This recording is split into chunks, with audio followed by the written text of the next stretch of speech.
गौतम के पांव अंजलि से मिलने जाने के पहले जैसे ही उसके घर पर पड़ते हैं, वैसे ही वो सामने बैठी देख अपनी माँ और रिया पर भड़कना शुरू करता है।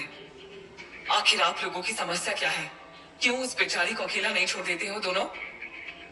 गौतम का गुस्सा देखने लायक होता है। मैं जरा सा बाहर क्या गया, आपने तो उसे घर से ही बाहर कर दिया। आखिर ऐसा क्या किया है आपने? इस पर रिया और लता देवी एक दूसरे को देखती है। दोनों कुछ नहीं कहती। क्या हुआ, कुछ बोलती क्यों नहीं? गौतम उन्हें उकसाता है। रिया इस पर भड़क उठती है और कहती है, क्या सुनना चाहते हो? यही ना कि हमारी समस्या क्या है? वो अंजलि हमारी समस्या है और उससे बड़ी समस्या तुम। रिया के ऐसा कहते ही गौतम तुरंत जाता है।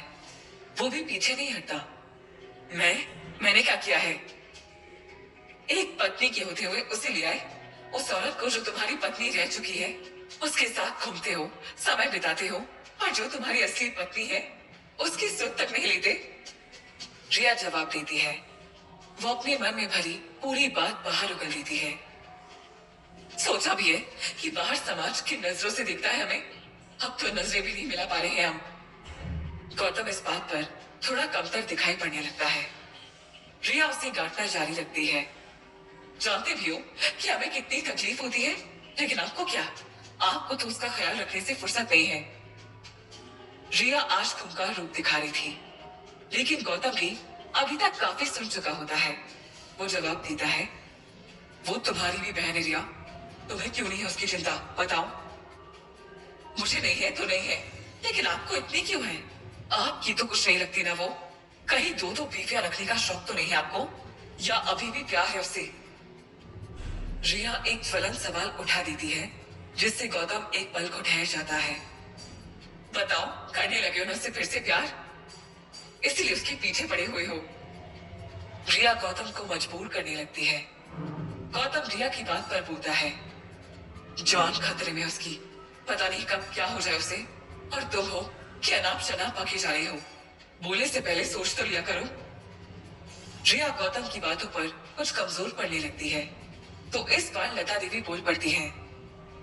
वो अंजलि अपना ख्याल रख सकती है, जैसे पहले रखा करती थी, तो उसे दिल्ली भेज दे। उसकी जान खतरे में है तो क्या हमारी जान खतरे में डालेगा? गौतम उनसे हार जाता है। उसे पता होता है कि वो चाहे कुछ भी कह ले, उनके मन में कोई असर नहीं पड़ने वाला, क्योंकि वो अंजलि को पसंद नहीं करते, और जब वो उसको पसंद ही नहीं करते तो उसके जीने मरने से भला उन्हें क्यों फर्क पड़ने वाला था? वो सर दाएं बाएं हिलाकर वहां से निकलने को होता है। मैं उनको वापस लेने जा रहा हूँ। इस बार अंजलि आई तो मुझे कोई नाटक नहीं चाहिए आप दोनों की तरफ से। ये मत भूला कीजिए कि अंजलि मेरे दोनों बच्चों की माँ है। पूरी दृढ़ता के साथ वो ये आखिरी बात पलट कर कहता है और फिर कार की तरफ बढ़ता है। रिया और लता देवी के चेहरे इस बहस में लाल हो जाते हैं। वो समझ जाते हैं कि वो हार चुके हैं। गौतम ने उनके किए कराए पर फिर से पानी फेर दिया था। इसके दिल से जब तक अंजलि बाहर नहीं होगी, तब तक घर से भी बाहर नहीं होगी, कि उसे वापस लाता ही रहेगा, लता देवी कहती है और भारी कदमों से अपने कमरे की तरफ बढ़ जाती है। गौतम महालक्ष्मी देवी के घर जाता है। महालक्ष्मी देवी का दरवाजा खोलने के बाद गौतम तुरंत ही अंजलि के बारे में पूछता है। कहाँ है अंजलि माँ जी? महालक्ष्मी देवी बताती है कि उसके सर में दर्द होने की वजह से वो आराम कर रही है। माफ करना, लेकिन ये सब मेरी वजह से हुआ है। महालक्ष्मी देवी कहती है, मैं जानती हूँ बेटा कि गलती किसकी है, तुम्हें झूठ बोलने की जरूरत नहीं है। इतना कहते हुए महालक्ष्मी देवी गौतम को बैठने का इशारा करती है। गौतम अब कोई और सफाई नहीं देता। वो एक नजर अंजलि को देखता है, जो कमरे में आराम कर रही होती है। वो सुकून से सोती दिखती है। गौतम वापस आकर सोफे पर बैठता है और देखता है कि स्वास्थ्य का भी वही है। दोनों बच्चे दौड़कर गौतम के पास आते हैं। गौतम उन्हें सीने से लगा लेता है। वंश और विवान दुखी है। गौतम ये भाप लेता है। देखो पापा आपके लिए क्या लाए हैं। इतना बोलकर उसके बाद वो अपने हाथ में रखे प्लास्टिक के थैले से कुछ चॉकलेट्स और सुपरमैन स्पाइडरमैन के एक्शन फिगर्स निकालकर उन्हें दे देता है। बच्चे बहुत खुश होते हैं। थैंक यू पापा। दोनों बच्चे एक ही सुर में बोलते हैं।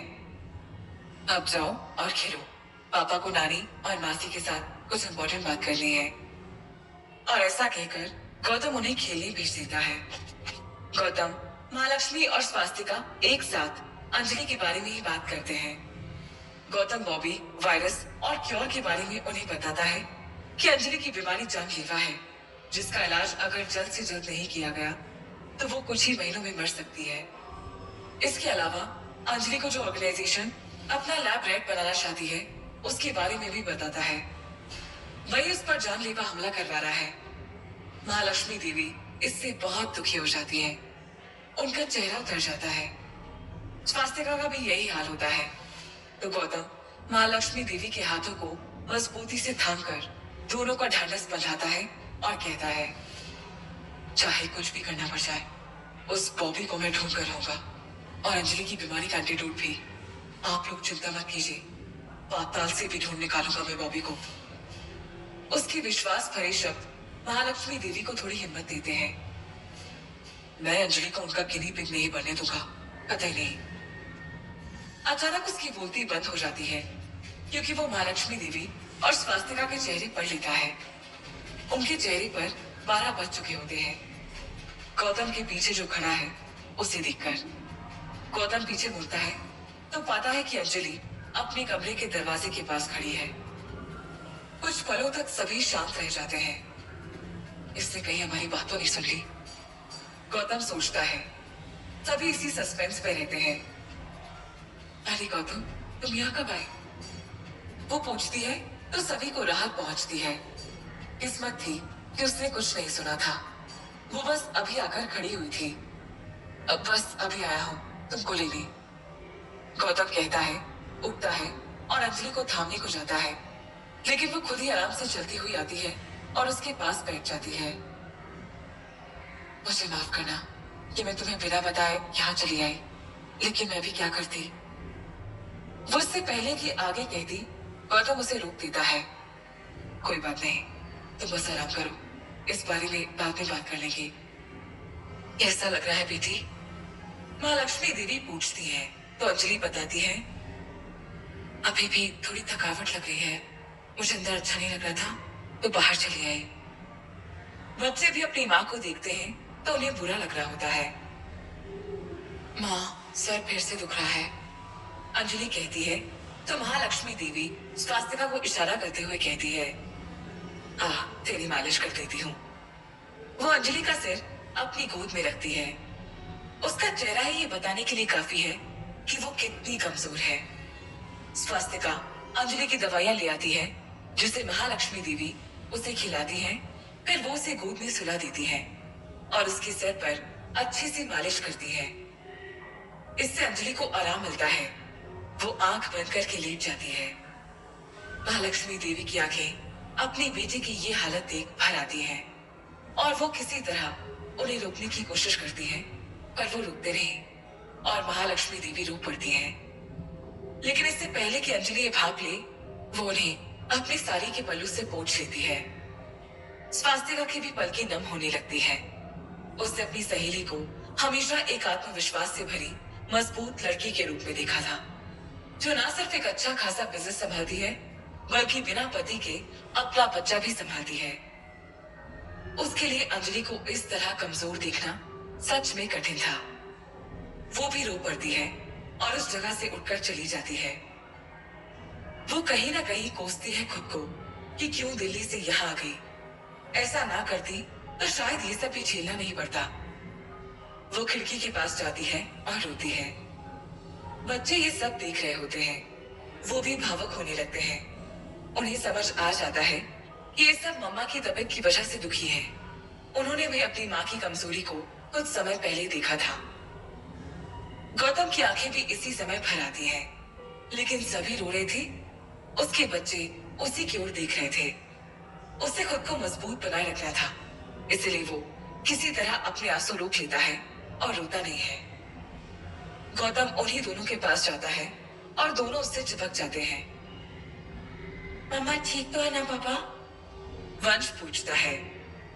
हाँ, वो ठीक है। आप ऐसा क्यों कह रहे हो? आपकी तबीयत खराब होती है वैसे ही उनकी भी हुई है। वंश कहता है, मामा को इससे पहले भी कई बार फीवर हुआ है, लेकिन वो ऐसा कभी नहीं करती थी। ये सुनकर गौतम के चेहरे पर सवाल आ जाता है। तो इस पर विवान बताता है कि किस तरह उन्होंने अपनी माँ से खिलौने से भरा बैग मांगा था, और जब वो बैग की तरफ बढ़ी, उसे पकड़कर देने को हुई तो कमजोरी की वजह से उसे थामे नहीं रख पाई थी। ऐसा पहले कभी नहीं हुआ था। मामा दिन ब दिन कमजोर होती जा रही थी। बच्चों के मन में भी डर समाता जा रहा था। गौतम नहीं जानता था कि वो क्या कहे। वंश तो बोलते बोलते ही भाव विभोर हो रहा था। उसके आंसू निकल आए थे। मामा पहले मेरे साथ कितना खेलती थी, मेरी शैतानी पर पीछे पीछे दौड़ आती थी। अब तो उनकी हालत देखकर बदमाशी करने का मन भी नहीं करता। गौतम उसकी बात समझ रहा होता है। मासूम मन की तकलीफ उसे दुख दे रही होती है। गौतम वंश के आंसू पोंछता है और उसे चुप करने की कोशिश करता है। मामा तो गेम्स भी नहीं खेलती और ना ही फिल्में देखती है मेरे साथ, बस ऐसी ही सोती रहती है। वंश आगे कहता है। गौतम तब उन्हें समझाते हुए कहता है, कभी कभी बड़े भी काम करके थक जाते हैं, तब उन्हें भगवान ऐसे ही कुछ दिन के लिए बीमार कर देते हैं ताकि बॉडी को रेस्ट मिले और अंदर की सारी प्रॉब्लम्स बाहर निकल जाए। गौतम उसके सर पर चूमता है और आगे कहता है, अम्मा की भी प्रॉब्लम्स एक बार बाहर निकल गई तो वो फिर से आपके साथ खेलेगी। प्रॉमिस? वंश अपनी मासूम दर्द भरी आवाज में पूछता है। प्रॉमिस। गौतम पूरे विश्वास के साथ जवाब देता है। वंश को गौतम के विश्वास पर विश्वास हो जाता है। गौतम उसे और विवान को एक एक तरफ के सीने से लगा लेता है। उसकी नजर उस हॉल में एक एक करके सब पर पड़ती है तो वो एक दुखद नजारा देखता है, जहां पर हर आदमी अंजलि की हालत की वजह से टूटता दिखाई दे रहा था। गौतम को यह एहसास होने लगता है कि उसके बिना इसकी जिंदगी में क्या भूचाल आ सकता है। इनमें उसका खुद का एक बेटा विवान, जिससे वो सबसे ज्यादा जुड़ा हुआ था, वो भी आता है। इनकी हालत तो मैं समझ सकता हूँ, लेकिन क्या कोई है जो मेरी हालत समझ सकेगा? क्या कोई मुझे इस तरह से आकर दिलासा देगा? क्या फर्क पड़ेगा मुझ पर अगर अंजलि मेरी जिंदगी से चली गई तो? गौतम अब अपनी ही मन स्थिति का अवलोकन करने लगा था। कोई नहीं समझेगा मुझे, पता नहीं खुलकर खुद को व्यक्त कर पाऊंगा भी या नहीं मैं। इसीलिए मैं इन हालातों को पैदा नहीं होने दे सकता। इसीलिए अंजलि के लिए एंटीडोट खोज रहे, मेरे लिए एक रास्ता बचता है। गौतम मन ही मन प्रण ले रहा था। वो अपनी जबान भी माँ लक्ष्मी देवी, स्वास्तिका और बच्चों को दे चुका था, लेकिन इस बार वो ये खुद से वादा कर रहा था। उसे भी नहीं पता कि ये भावना क्या है या कहां से आ रही है, सही है भी कि नहीं। उसे बस इतना पता होता है कि अंजलि को वो इस तरह तड़पते या उसकी दुनिया से जाते नहीं देख सकता। अगर उसने अपनी कोशिश में कोई कमी छोड़ी भी थी तो भी वो उसे पूरा करने वाला था। गौतम के सामने अंजलि का आंख बंद किया हुआ चेहरा था। वो एक मासूम परी जैसी लग रही थी जो अपनी मौत की तरफ बढ़ती जा रही थी।